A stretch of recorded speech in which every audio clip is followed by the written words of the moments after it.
5, 4, 3, 2, 1. Good morning. Good morning, guys. Truly. A good morning. A good morning. Yes, it is. Want to know why? Because my better half is here next to me. Yes, it's been a while, guys. So it is Monday night for you guys. Monday night for us. Tuesday morning for you guys. We are here in the living room. It's not too late. It's nighttime. Yeah, it's about 9 o'clock for us. Is it? It's 9? Mm-hmm. And we're here, guys. We're here, and I missed you guys. You know, I know that normally we do a Bible verse or whatnot, but I feel like, you know, you haven't been around in at least almost 2 weeks. Yeah, it's been a while. Right? Since the 13th. Yeah. Because I went into the hospital. The 13th is when the ambulance came. Mm-hmm. And after that, it was just crazy, guys. It's been a little roller coaster since then. It's been quite a journey. But I'm just so grateful and just so thankful that I'm home. I've been home since Friday. You went to go get me. Yeah. You were determined. Yeah, it's crazy, guys, because as you guys know, in order for you to be, what do they call when they take you into the hospital? Actually, admitted? Yeah. In order for them to admit her, because originally they thought they had to do emergency surgery. Yeah. Originally. So they were trying to find a hospital that had a surgeon that can do that kind of surgery. They went everywhere. It was a neurosurgeon. Yeah, and they found one in Modesto at Doctor's Hospital. So they said, okay, we'll take her. We're equipped to do this emergency surgery, which didn't happen. But they said, because every hospital, they need to know if people are COVID positive or not, whatever. So they did a test on you. Yeah, they did a test. And it came back negative. Yeah. So they accepted her. Sent her by ambulance to Modesto. You were there for 8 days. 9 days. Well, before that happened. Before that happened. It was there 8 days, and then they sent me to the COVID wing for 1 day, so total 9 days. Yeah, 9 days. So here's what's crazy, right, is the fact that she didn't need that surgery, praise God. Mm-hmm. Then they thought it was something else. They didn't find nothing, praise God. And it basically came down to where they said, okay, they started giving you steroids to bring down inflammation, right? Mm-hmm. And then they were going to send her to a rehabilitation place for 14 days to get physical therapy. Mm-hmm. 3 hours intense physical therapy, 3 hours a day. But then that place, just like doctors, said, well, before we take anybody, you got to take a COVID test. And that happened on Thursday. And nobody thought nothing of it. Because you had been laying in the bed. You couldn't even get up to use the... I couldn't even sit like this, you guys. Yeah, you were just laying there, couldn't use the bathroom, nothing. So you didn't leave your bed. And somehow she tests positive for COVID.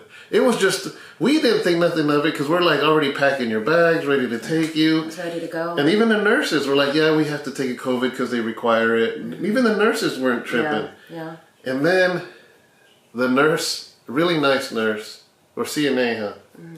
She comes back, she goes, I don't know how to tell you this. Because she saw us packing. Yeah. And she goes, your test came back positive. And we were like in shock. Yeah, I was. Because we were like, and I remember I said, my wife hasn't left this bed. Yeah. And she came in negative. You know, how is she going to get COVID laying on a bed here for 9 days now? At that point, it was 8 days. Yeah.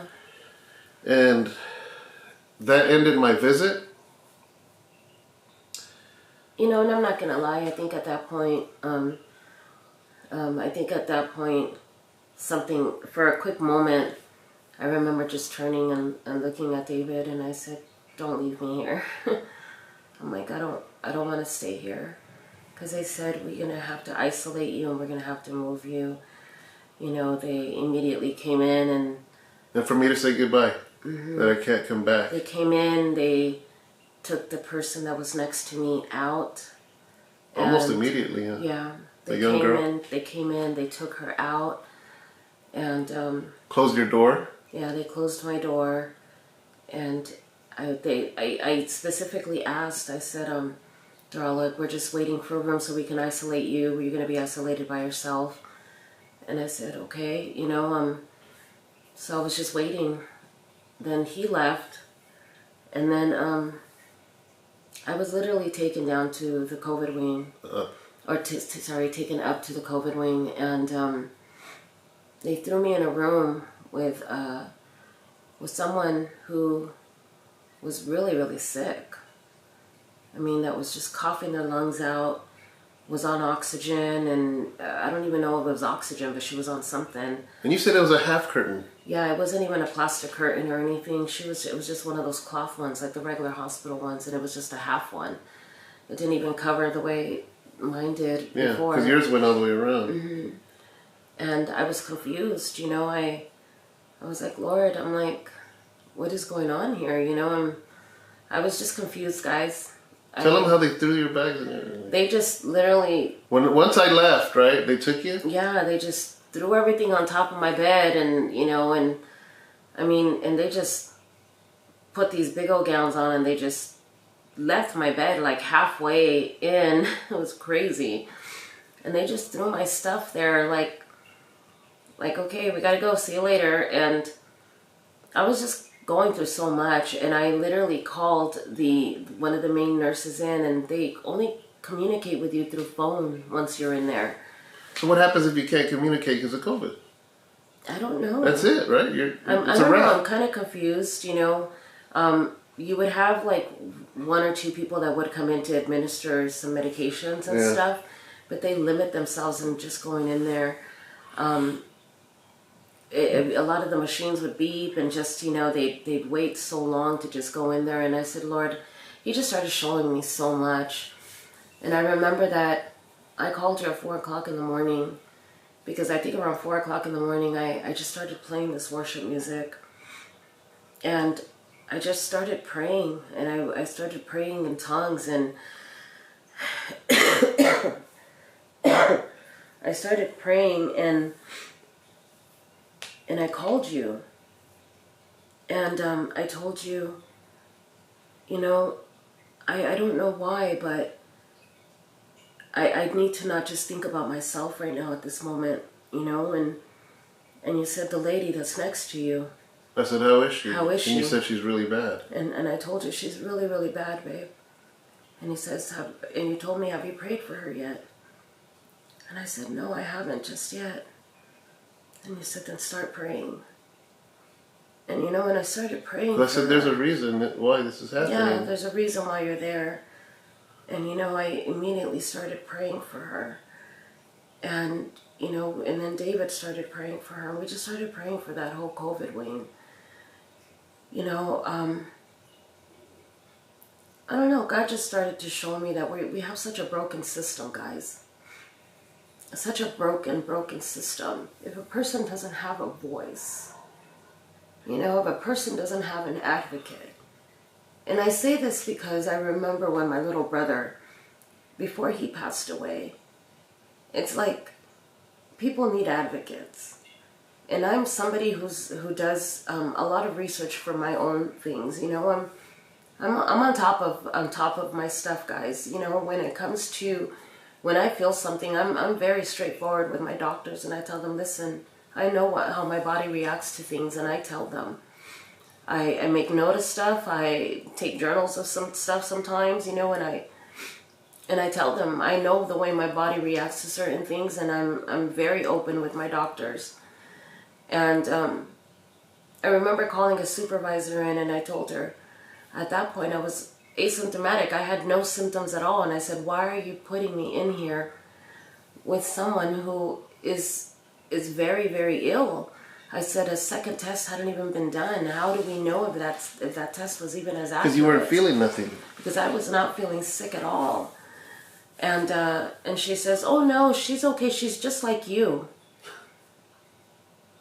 I said, I don't have symptoms like that. Are you kidding me? And I said, she's not just like me. And she says, don't worry, we'll take care of you. And I said, yeah, well, that's what you guys told me downstairs. And how did I end up down here? I mean, up here. And, you know, it just, I was upset at that point. Honestly, I was upset.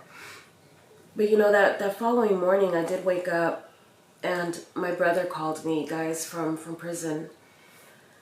And I was just feeling so discouraged, and I didn't even want to take pain meds anymore. I allowed my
couldn't walk and this and that. And can you imagine if I was all if I was all wishy-washy crying too?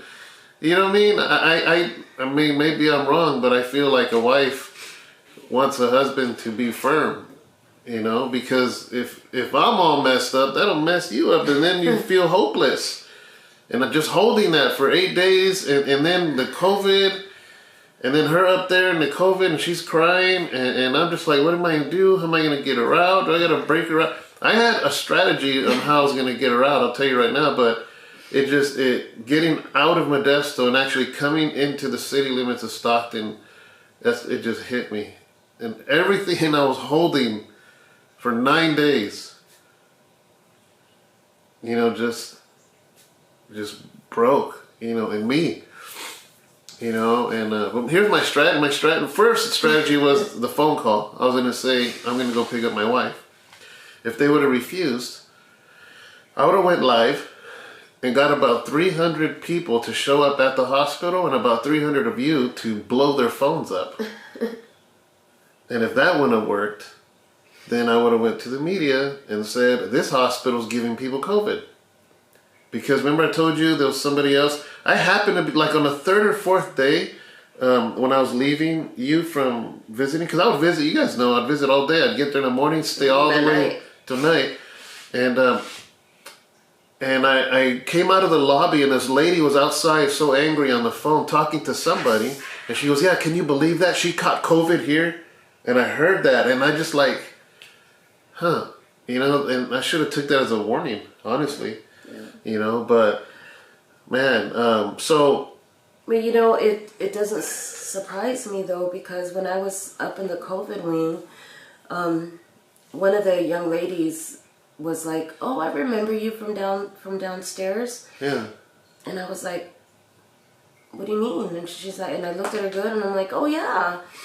So she was, you know, she's one of the ones that came to give me, you know, my medicine for right before my discharge. And I was like, she remembers me. So what are you doing here? And then so she goes back and forth from the COVID wing to, you know, to the other one.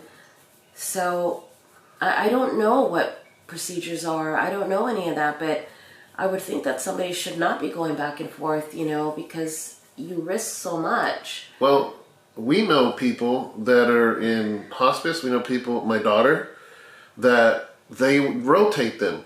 So they'll be like, okay, this week you're going to be in the COVID wing. And that's all, because they don't want to cross-contaminate. Yeah. So they only work there. And then, remember, Angie would isolate herself from family. Yeah. And then after that, she would isolate herself. Well, that's what Daniel does too. Yeah, so, you're... My son-in-law. Well, our son-in-law, my daughter, people we know, that's how they normally do it in this hospital. The fact that she was administering medicine to her, and then the next day she sees her in the COVID wing, like that was weird, you know? So, so fast forward, we immediately tested that day, because once you were... on the 8th day, once they said she was positive, we all made an appointment, me and the boys and yourself, because they wouldn't retest you. No, I didn't do it until you picked me up, until I got discharged. So the day when she came home, I went to get tested, Abraham went to get tested, Matthew went to get tested, and you. Yeah, I told him when I was discharged, I just made an appointment and I went straight to go, because I wanted a second opinion, I really did. Yeah. So I went to go get retested, guys, and you know, I started even after that I started to get some symptoms, but they came back. It came back positive. Yeah, but before we got the results yesterday, but the next day after getting you, boom, my body. Yeah. I felt like a gorilla, and a bear beat me up in an alley. It wasn't me, guys. And that cat, the super cat, the uppercuts, I feel like that cat hit me. So, I already knew... Oh, man. So, I already knew once I felt body pain, but I was like, I don't receive it. You know, but your body was already hurting. And then your taste first, and your taste, smell. all my taste buds are gone. They're still gone. And my smell, And then yesterday... And then I've been having fevers. Yeah, you've been... At least, thank God, it doesn't go past 100. It doesn't go past 100.4. Yeah. So, after that, my taste went away yesterday. Abraham's taste went away yesterday. Then I freaked out because I couldn't smell nothing. I didn't realize it till Abraham said it. You know what I noticed today, though? Remember I told you I could taste again? Yeah. I realized half of my taste came back. This is weird. I can't taste mustard. Did you see me eating Doritos with mustard right now? Can't taste it. But I drank my Loca Mocha and I could taste it. So I could taste sweet, but I can't taste salt. Really? That's how I'm figuring it. Wow. Isn't that weird? Yeah, it is weird. Yeah, because I drank a mocha and I tasted it. But you guys know mustard is strong. Yeah. And I was dipping mustard in Doritos. Nothing. I could taste the Dorito, but not the mustard. That's weird. Yeah, so... well, apart from that, guys, I had PT come today. Yeah. Came in those little hazmat suits type thing. Yeah. Had you doing exercises? He had me doing some exercises. I was really, really pained from it, so I literally just woke up a little while ago, guys. I just let you sleep. Yeah, and I had a fever, and I just kind of I needed to rest because I was really, really pained after that. I'm able to do PT here from home now. I guess see somebody that is already had it and had the vaccination and everything, so... Could you ask him, why do you... Yeah, I'm like, how is it that you're able to come here? And he says, well, I just gotta take precaution, put this on, and I gotta make sure that, that I cover myself and I'm vaccinated and I've already had it. And I said, okay. But he does PT here at home twice a week. And that's it, guys. I'm getting stronger and stronger every day. Things are definitely waking up in my whole torso area. I can't run a marathon just yet, but I will, guys. After this is said and done, I do have an appointment with my doctor the 29th, and from there, it is inevitable that we are going to have to talk to a neurosurgeon. That's something that they did say, that they're going to put a team together. And we are going to look into doing the brain shunt after all. That's their next step, is to do the final brain surgery. So, it was really cool because we met a doctor that looked like House? Like the show The House, guys. The doctor that figures out everything, remember? Yeah, if you guys know the show The House... might be on Netflix. Or... He was one of the last doctors, one of the last specialists that actually came in. And what he said made a lot of sense. Because a lot of what's been going on with me did really start right after my last brain surgery. A lot of it. So he made a lot of sense, and that's why we have to look into doing the third brain surgery. So I am going to be talking to my doctor. They're going to put the team together, and most likely it will be done at UCSF in San Francisco, because they're the ones that are equipped in order for them to do it. There's no one here that can do my ventricles because my ventricles are too thin. But we're hoping that will take care of the issue. If not, I am going to continue going through stuff like this and go through more paralysis, because what happens is that my spinal cords and my nerves will go into shock of the sensitivity and everything, and this is going to continue happening if I don't take care of it. So this is why it needs to be done. So one hurdle at a time, guys, one thing at a time. But praise God that they were able to kind of find the direction that we need to go. Yeah. So another thing is, in case you're wondering, as far as the symptoms we have, is I believe today is day 6. This is why I think so, because when we got the positive, the email saying it's positive, it says that it goes back 2 days before testing. Well, yeah. Well, we had a specialist call us. Remember, I had a specialist call me from it's the California COVID team, and what he did is he counted from the day that I did get the result. Yeah. And my symptoms and everything. So he actually counted the dates and everything, and he took the notes from the hospital. Yeah. And he was able to count the dates. So that's why he was able to get May 2nd being my date. Yeah, meaning out of quarantine. So today is day 6. My understanding, we've had quite a few people from house arrest acquire COVID. So we learned bits and pieces from everyone. Yeah. Unfortunately, Ricardo, lost his life due to COVID.